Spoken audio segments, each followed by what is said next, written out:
I'm not sure the Chief Whip is. Right, let us... Patrick, it is 12:02 on a Wednesday. And nobody's defected. Nobody's defected? Well, you know, there was briefly excitement in Labour circles yesterday. A Labour candidate got in touch with me last night and said, have you heard who our defector is? They're from the east of England. And I sent them a long list of Tories from the east of England who might defect. And then... I don't know if anyone's ever been texting someone on an iPhone and it comes up that they've silenced their notifications. So I was being so persistent in asking about the identity of this defector who turns out doesn't exist that they put their phone on mute. It's not so. There's no defector today, although apparently I hear from MPs in the chamber that every time a Tory MP was walking into the chamber, Labour MPs were going, "Ooh," waiting to see what side of the chamber they sat down on. And I suppose maybe it's a sign that... Conservative MPs were basically the ones who were talking it up yesterday, giving Labour a bit of the taste of their own medicine. A couple of weeks ago, Labour were talking up Rishi Sunak's going to call an election on Monday. Yeah, and it's pretty remarkable now the bar for humiliation for Labour is no government MP has defected to them for the first, we're now, we're expecting weekly defections from the government benches, anything less than a failure for the Labour Party. Why isn't Keir Starmer getting more defections? It's a real indictment on his leadership. I'm not sure he can survive this one. So what do you think Keir Starmer's going to go on? Well, he went on Rwanda last week for obvious reasons. It's very interesting. The Prime Minister, obviously, this week has cast himself as the candidate for the future. We might expect to hear a bit of ribbing of his latest rebrand, the government's latest rebrand. Worth remembering, by the way, there's a big story unfolding in Britain's prisons. Britain's prisons are full. So we may hear Keir Starmer ask about that. They're always interesting to see which angle Labour comes at it from on questions of law and order. And Keir Starmer, as a lawyer, you may have heard that before, will no doubt have strong opinions on the government's decision to stop all bail hearings while they try and clear our prisons. So he might hear something about that too. Yeah, in fact, that's the breaking news we've had this morning, that the minister's using these emergency measures that would keep defendants in police custody cells because they can't be moved to jails, and because prisons in England and Wales have run out of space. That is a big breaking story today. But let's go to the House of Commons. Let's find out then. Instead of witlessly speculating, let's go and find out what is Keir Starmer going to ask. It's question number one from Keir Starmer. The Leader of the Opposition, Keir Starmer. Thank you, Mr. Speaker. On Monday, the Prime Minister treated us to his 7th relaunch in 18 months. He vowed to take on the dangers that threaten the country. So it was good to see the Minister for Common Sense immediately take up that mantle by announcing a vital crackdown on the gravest of threats, colourful lanyards. Meanwhile, in the real world, after 14 years of Tory government, the prison system is in chaos. Does the Prime Minister think that his decision to let prisoners out 70 days early makes our country more secure? Well, Mr. Speaker, civil service impartiality is an important principle that we're right to support, but perhaps he could ask his Chief of Staff about that.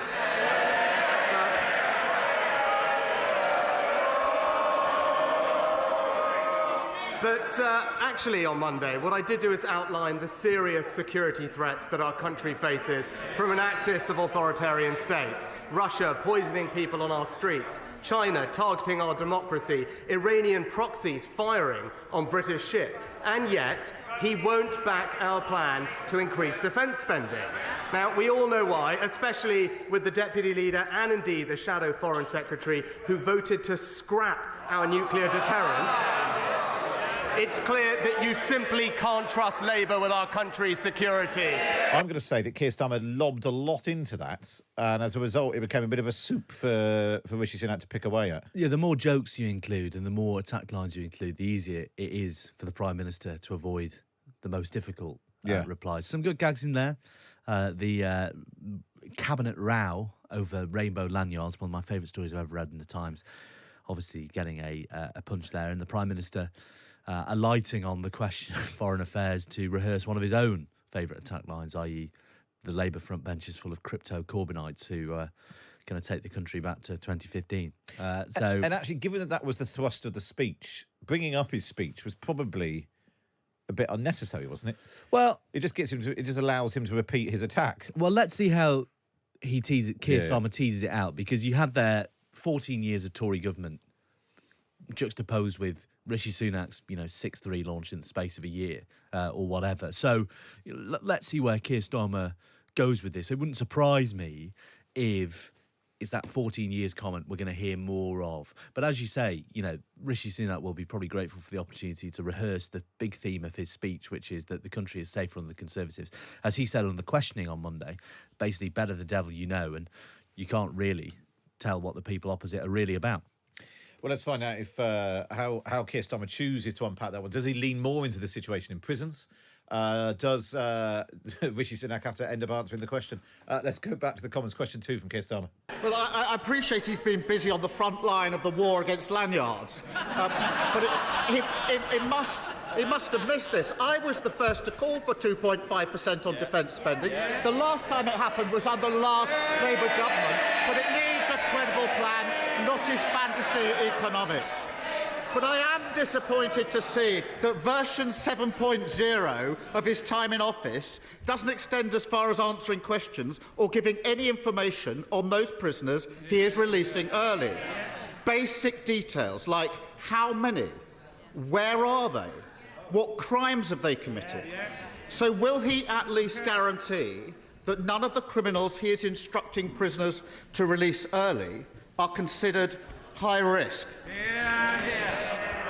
Mr. Speaker, there are strict eligibility criteria in place with exclusions based on public safety, and no one would be put on the scheme if they were deemed a threat to public safety. But he talks about 2.5%, Mr. Speaker. So if he does think it is important, as I think he just actually stood up and acknowledged that it was the right thing to do, we've got a fully funded plan to actually deliver an increase in defence spending, and it's him and his party who have refused to match that commitment. This is the problem with what Keir Starmer's doing, is that if he wants to go on prisons, don't keep talking about other stuff. Don't react to what Rishi Sunak is saying, because he's like muddying the water here. Well, and it's just become a ding-dong about defence spending, in which both of them have a point. Keir Starmer did make that big announcement on the front page of the Daily Mail before Rishi Sunak and Jeremy Hunt finally got to that place. And Rishi Sunak is right that Keir Starmer's commitment is a bit woollier than it might appear, i.e. the Labour Party in government will commit to spend 2.5% of GDP on defence when they can afford it, which, as we know, is a pretty opaque and indistinct sort of commitment. And as you say, it's a really strong line of forensic questioning on the prisons issue, but Rishi Sunak is being given the leeway to avoid it by the... And in a way, weirdly, a couple of years ago, you and I would have complained that Keir Starmer wasn't nimble enough to deviate from his script, that he couldn't respond to... He wasn't fleet-footed enough to respond to the sort of parliamentary badinage you get from particularly Boris Johnson, but Rishi Sunak as well. But the funny thing is now we're criticising him for doing too much of that. But basically that answer, we had lanyards, defence spending and prisons. Yeah. And actually the interesting thing about the prisons thing is it hasn't become a massive political row yet. And so this is quite a good forum in which to do that. So if you haven't been sort of following all this, the original scheme for early release to try and free up places in prisons was going to allow so-called low-level offenders to be let out of prison in England and Wales up to 18 days before the end of their sentence, or 18 days early, under strict supervision. In March, that was increased from 18 days to 60 days early. And then from May the 23rd, it's going to be extended further. So it would be 70 days. From May the 23rd, some people will be released up to 70 days early.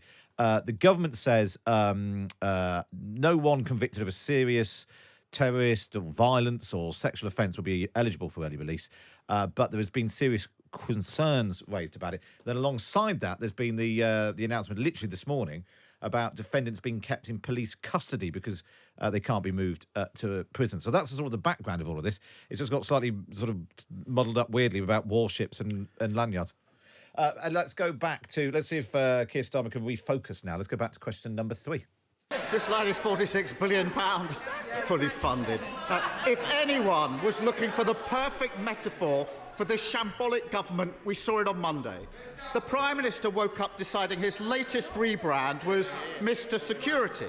But within hours, the Tory party was being investigated for accidentally publishing the personal details of hundreds of people. Mr. Speaker, he must be the only tech brother on the continent who can't work a debit card or send an email. But he's not answered my question, so I'll try it again. Are any of the prisoners he is currently letting out early considered to be high risk? Mr. Speaker, he just showed spectacularly why he's just not fit to lead this country into the future.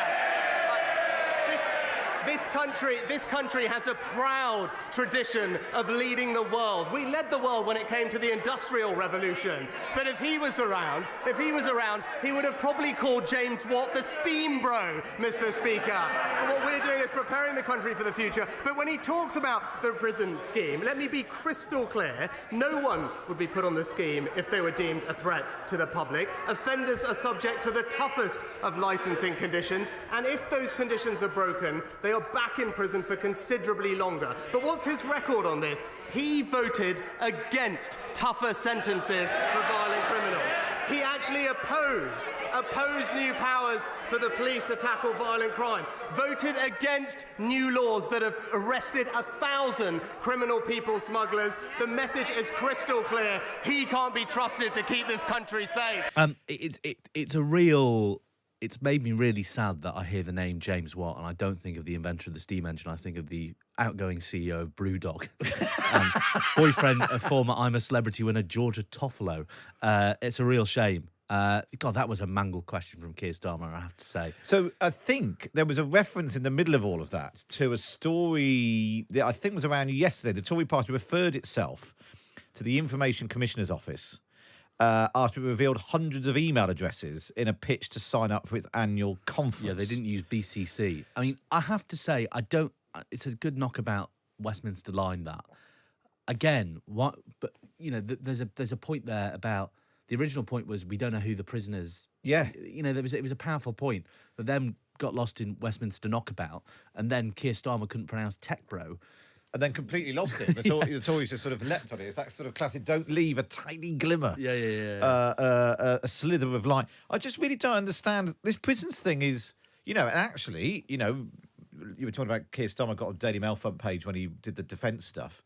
You know, being on the side of law and order, lock them up, throw away the key, you know, I'm the former director of public prosecutions, I put them in the prison and you're the one who's letting them out. That's quite a strong sort of package. Why on earth is he talking about lanyards, defence, emails, all in a slightly opaque way? I feel like we've had to do a lot of unpack. I've had to do quite a lot of explaining because he's not really telling the story. No, it's a bit of this and a bit of that, when really 6 pointy, difficult questions just about prisons, given that the Labour Party strategy, as I reported in the Times on Friday, is less to present Keir Starmer as, you know, the best possible guy to be Prime Minister, although they obviously will present him as that and think that. This is the country's former top prosecutor who's going to prosecute the Tories for their failures, just like he prosecuted dangerous criminals. The Labour Party has a story that it wants to tell there, and it's not taking the opportunities to do it here. It's all very strange. Let's go back to...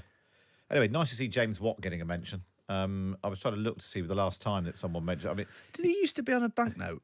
I should know this as a former boy coin collector. He seems to get a lot of mentions in the Scottish Parliament. I can't see any reference. It might be the first time he's been mentioned at PMQs, at least for a while. He's on the 50 quid. He's on the 50 quid, or was on the 50 quid. Well, I wouldn't know. Yeah, he was on the 50 quid. Nice. You never see a 50 quid, do you? You can't spend them anywhere. No, people don't like them. Shame. Let's go back to the House of Commons. Question number 4 from Keir Starmer. I appreciate that all this rebranding is taking all of his time, but he may want to read the recent inspection report into Lewes Prison. On this topic, I've asked him twice about. It documents, page 5, high-risk prisoners being released at short notice without sufficient planning. Page 46, a high-risk prisoner had his release date brought forward, despite a history of stalking, domestic abuse and a restraining order. Their words, he was a risk to children. Does the early release of stalkers, domestic abusers and those considered a risk to children sound like the work of someone who is making the country more secure? Mr. Speaker, as I've said, no one should be put on this scheme if they are a threat to the public. And let me be crystal clear, it does not apply. And let me be absolutely clear, it does not apply to anyone serving a life sentence, anyone convicted of a serious violent offence, anyone convicted of terrorism, anyone convicted of a sex offence. And crucially, in contrast to the system that Labour had put in place, Mr. Speaker, governors in the prison service have an absolute lock so that no one is put on the scheme who shouldn't be. But thankfully, Mr. Speaker, their scheme let out thousands upon thousands of violent offenders onto our streets, and even 2 terrorists. Thankfully, we've toughened up sentencing against those criminals with new legislation, but he voted against it, Mr. Speaker. That's more like it from Keir Starmer, Yeah, I much think. more focused, punchy, some real life examples. Yes. Maybe that's essentially the clip for the. I suppose we all should remember that normal people aren't listening to this or watching it. That's the clip for the news. These are examples of people who shouldn't be let out early, who are being let out early, and what you're going to do about it. And also, it's a good, clean sort of sequence of logic and questioning, i.e., and one that voters will understand. They're not going to be. Who cares about rainbow lanyards on the Clapham omnibus? Actually, on the Clapham omnibus, they probably do care about rainbow lanyards.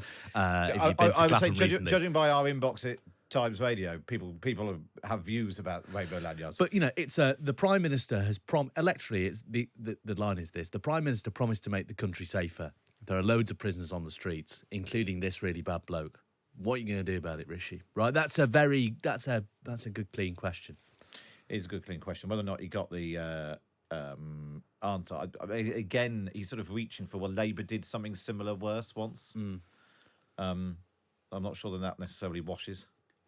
Well, certainly not after 14 years, I think, is the conclusion we're seeing from the polls. Yeah. Back to the Commons. Question 5. I'm glad to hear that those on life sentences are being released early, and he may not think that releasing domestic abusers is a problem, but Labour has repeatedly called for domestic abusers to be exempt from his scheme to release prisoners early. His government has shamefully ignored those calls. So now we have the evidence that domestic abusers are being released early. The Lewis report, Prime Minister. Will he finally change course and back Labour's calls? Mr. Speaker, as I've been crystal clear, there is an absolute governor lock on people who are put on the scheme. And in contrast to the last Labour scheme, prisoners were let out with no supervision, no electronic tags. In fact, 80,000 offenders were let out. 16,000 were violent, Mr. Speaker, leading to multiple murders committed. We fixed that system. But when it comes to this question, not only are we building the biggest prison programme in history, we're also deploying rapid deployment cells. And, Mr. Speaker, because on this side of the House, we understand the importance of prison. Unlike one of his frontbenchers who said, and I said, who, quote, prison doesn't prevent crime. It's always the same with the Labour Party, soft on crime and soft on criminal. I suppose there's a proper political ding-dong now as to who did it right. I mean, it's worth pointing out this 80,000 prisoners who released early, 18 days early, to be clear, which is obviously a lot less than the, what did I say, it was 70 days? 70 days. Yeah, from the 23rd of May. So this goes back, obviously, back pre-2010. That was stopped ahead of the 2010 general election. So in February 2010, the then Home Secretary Jack Straw halted it, saying that they'd now increased the number of places in prison. I imagine the fact the approaching election meant that they wanted to put a stop to it. But yeah, like I said, so that was only releasing people, I say only, 18 days early. This scheme has now been pursued by the government, releasing people 70 days early. Rishi Sunak also talking about an absolute governor lock, which sort of suggests they're sort of slightly nudging the ball to. If there is a buck to be passed, it might be being passed very slightly to the governors of the prisons. To prison governors, yeah, indeed. We might be hearing someone ask someone if they threaten to overrule someone at this point. Given, a Tory government creeping towards its date with destiny at the polls and prisons being in a mess. We've seen this story before, or specifically Michael Howard and Jeremy Paxman have. Let's go back to the House of Commons. This is question number 6 from Keir Starmer. He's literally letting criminals out early. Mr. Speaker, the only answer to the question I asked, whether domestic abusers should be exempt from his early release scheme from anyone serious about security, is yes. Perhaps the most ludicrous part of the Prime Minister's speech on Monday was when he said he won't accept the idea that any of the problems people are facing are caused by the 14 years of Conservative government. He won't say how many prisoners they've released early. He won't say if they're burglars, abusers or stalkers. He won't say where they are or what support their victims are getting. Yet he thinks he has the right to tell people they can't blame his government for any of it. Doesn't he think that rather than confiscating lanyards like some jumped-up milk monitor, he should stop issuing get-out-of-jail cards free to prisoners considered a risk to children? Mr. Speaker, another week with no ideas and absolutely no plan for the country. They've had 14 years to think about nothing but the future, but all they can do is talk about the past, Mr. Speaker. But I am surprised, because what he didn't bring up that has happened in the last week since we met is that statistics confirm that we have now had the joint fastest growth rate in the G7 this year, Mr. Speaker. The Bank of England said that the economy had turned a corner. Ian White said our growth was impressive. The chief economist of the Independent Office for National Statistics said the economy is going gangbusters, Mr. Speaker. Now, the Shadow Chancellor may want to copy and paste their comments into her next speech, or does she think they're all gaslighting the British public too? Interesting that Rishi Sunak took 6 answers to mention that growth. I suppose at least if you hang on till the end, Keir Starmer doesn't get a chance to come back and say that's only after X. Yes, indeed. You know, Rishi's recession or whatever it might be. I think there's probably, maybe in the clipping up of it all, there's a decent hit there for Keir Starmer.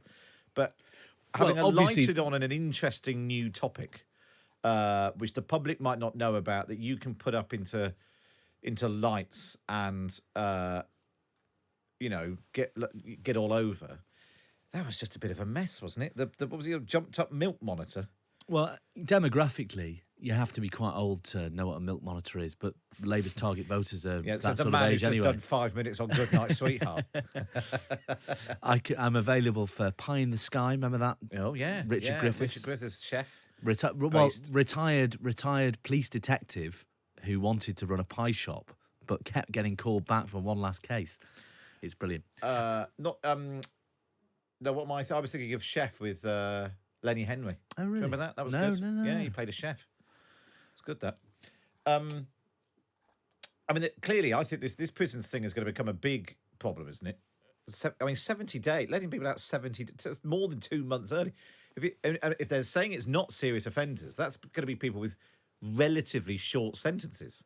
So in terms of percentage, it's quite high. It could be potentially quite high. If you're talking about people who've only, sentenced to 1 or 2 years in prison for some of these things.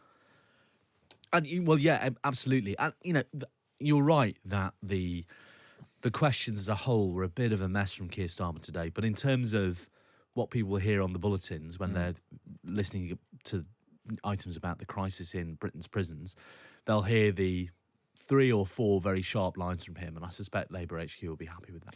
And actually, Tory MPs will be squirming. That's well, they'll be squeamish at the very least that this is what's happening, in part because of there aren't enough.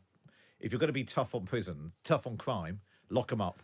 You need to make sure that there are enough prisons. Yeah.